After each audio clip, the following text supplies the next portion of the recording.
అందుకే మీరు చూడండి, తెలంగాణ తల్లిని మారుస్తా అంటాడు రేవంత్ రెడ్డి, తెలంగాణ ఎంబులంలో కాకతీయ తోరణాన్ని తీసేస్తా అంటాడు, పాఠ్య పుస్తకాల్లో తెలంగాణ ఉద్యమ చరిత్రను తొలగించే ప్రయత్నం చేస్తుంటాడు, టీఎస్ ను టీజీగా మారుస్తుంటాడు.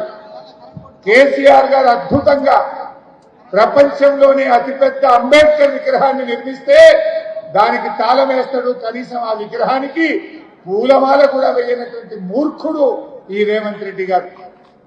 కాళేశ్వరం మీద కుట్రలు చేస్తూ ఉంటాడు.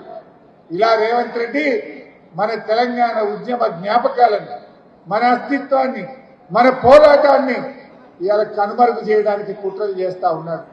అందువల్ల మనం రేపటి తరం నాయకులైన మీరు తప్పకుండా మన అస్తిత్వాన్ని మనం కాపాడుకోవాలి. భవిష్యత్ తరాలకు అందించాల్సినటువంటి గురుతరమైన బాధ్యత మనందరి మీద కూడా ఉంది. ఎందుకంటే ప్రపంచంలో ఏ ఉద్యమమైనా, ఏ పోరాటమైనా యువతతోనే ప్రారంభమవుతుంది, విద్యార్థులతోనే ప్రారంభమవుతుంది. తెలంగాణ తొలి దశ ఉద్యమం కూడా 1969లో విద్యార్థి ఉద్యమాలతో ప్రారంభమైంది. మలిదశ ఉద్యమానికి ఊతమిచ్చింది, చివరి దశలో అద్భుతమైన పోరాట రూపం కల్పించింది కేసీఆర్ నాయకత్వంలో మన యూనివర్సిటీల్లోని విద్యార్థులే అని చెప్పి కూడా నేను గుర్తు చేస్తా ఉన్నా.